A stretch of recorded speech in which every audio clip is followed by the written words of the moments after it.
We're now beginning a new series on Seneca, the Stoic philosopher.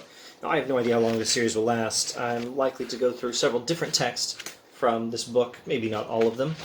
This book is the Oxford World Classics edition, and there are any number of decent editions, writings of Seneca, I would imagine. This one is highly recommended, but if you find something by Hackett or even a public domain online translation, you'll probably be okay, depending on what your needs are. As long as you're just trying to learn philosophy, any of those should take you some significant way. If money's no issue,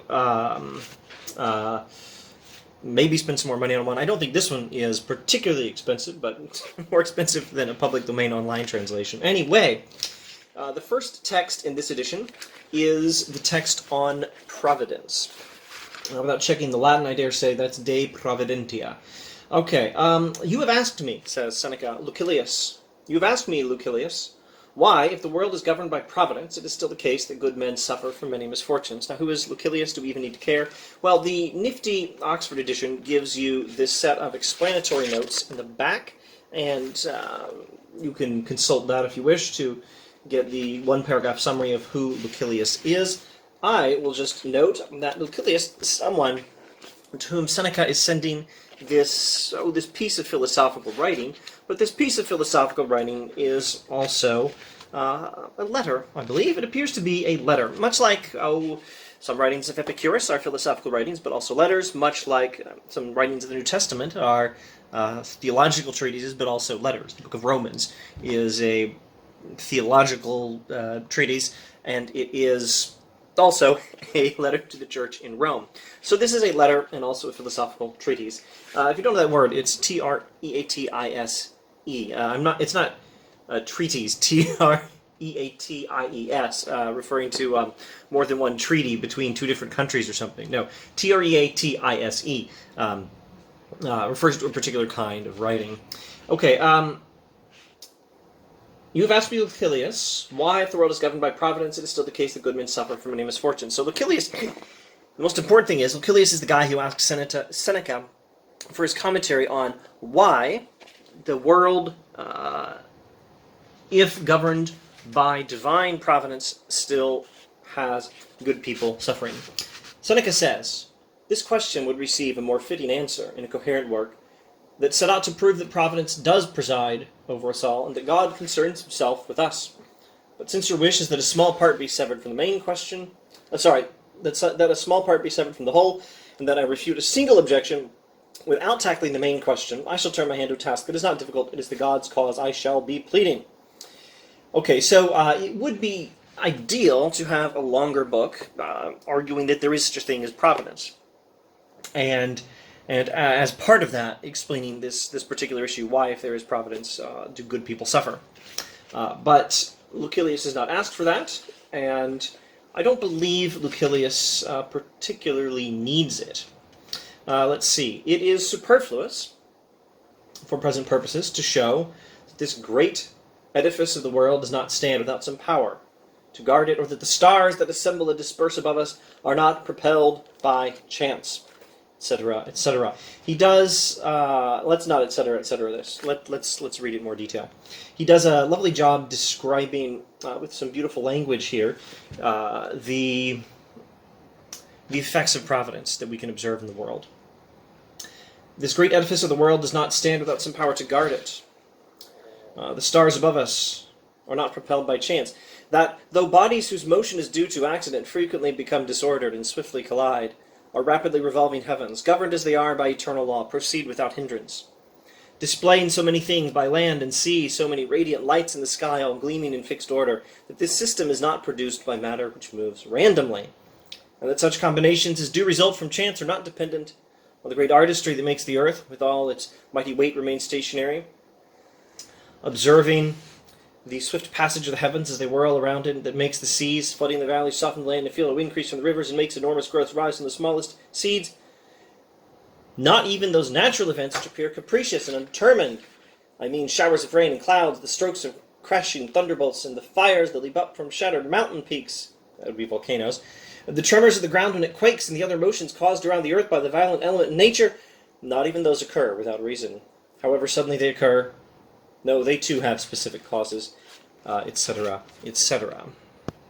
So he's been describing in great detail the ordering of the physical world, not in order primarily to demonstrate to Lucilius that there is providence, because Lucilius doesn't seem to need that. Lucilius needs to know, given that there's providence, why do we have good people suffering? Next page, that's page 4 in this edition. This paragraph is going to conclude with, "But let matters such as this be kept to their proper time, all the more so as you do not question the existence of providence, but complain of it." Lucilius' need is less to have providence proven and more to have his soul healed because he's upset with providence. He hasn't stopped believing in the divine managing of the universe. What he needs is to be given an explanation why the divine management of the universe allows good people to suffer. Now, there is so much here to talk about. Let me just see if I can make two comparisons, connections, and maybe leave it at that. Looking backwards to Epicureanism. Note how Seneca describes the random motions of matter. Though bodies whose motion is due to accident frequently become disordered and swiftly collide. That sure sounds like Epicurean language. This system is not produced by matter which moves randomly. Now he does grant that there's a lot of matter in motion. The collision between pieces of which and the resulting effects could be described as random. But this is not sufficient to explain the ordering we see. The order we see in the universe is not the ordering of mere matter in motion, not guided by any divine hand. So this is a critique of Epicureanism, implicit if not explicit. But Seneca is a subtle guy when it comes to Epicureanism. I have very little doubt that eventually we will come to his praise of Epicurus in this series. He does praise Epicurean ethics for recognizing that virtue is necessary for happiness. More on that in all good time, I hope. Note how he talks about there being causes of natural disasters. These do not occur without reason.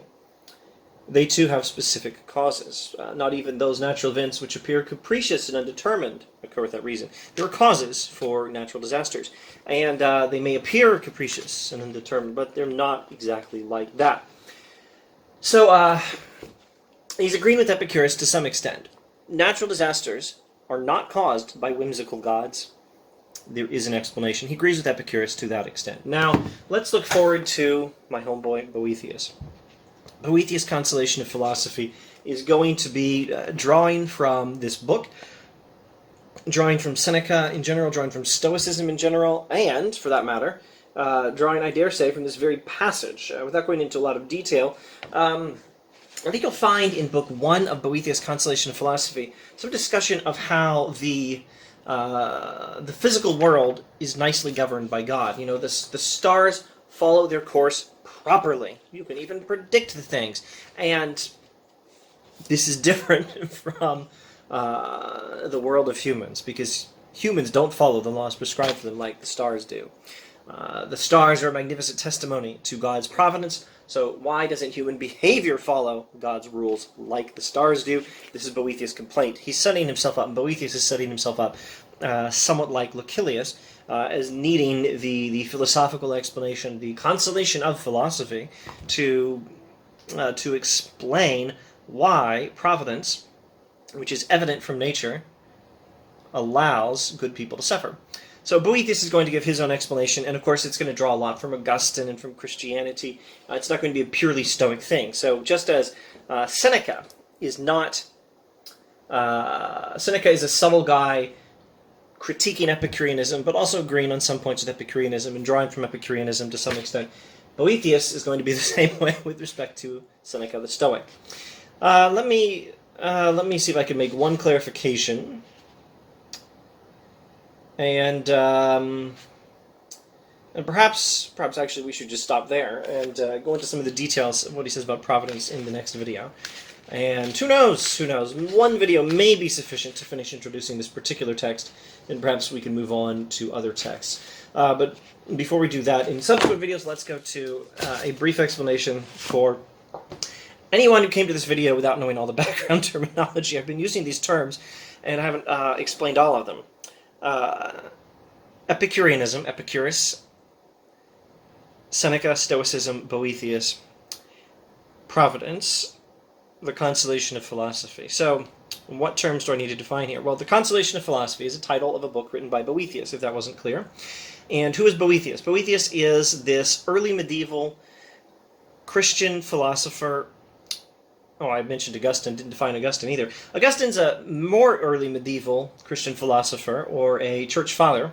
Boethius is a slightly later medieval, but still pretty early, Christian philosopher influenced by Augustine. So Boethius and Augustine are Christian medieval philosophers.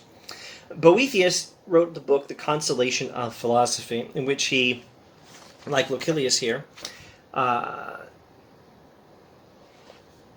needs some philosophical explanations for why good human beings seem to suffer and why God would allow that. It's a problem of evil issue. Okay, there's another terminology, problem of evil. I think every term I'm using on this channel will be defined and taught in some detail on other videos. Okay, so Boethius is a early medieval philosopher, a little bit later than Seneca, and also a little bit later than this other medieval philosopher, Augustine.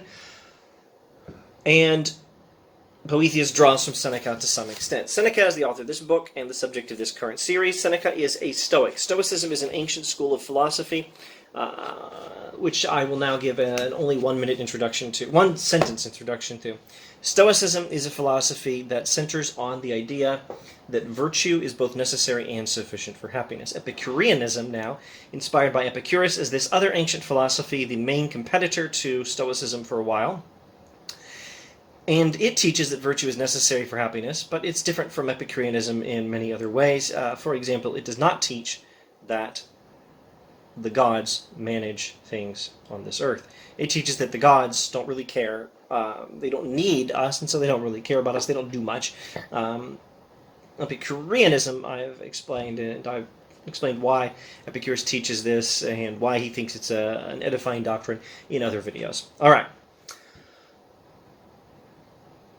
Let's talk about Seneca's On Providence and what sort of reply he makes to Lucilius on why Providence would allow the good to suffer, given that Lucilius does not need to be persuaded that there is such thing as Providence. Let's talk about that in the next video. See you then.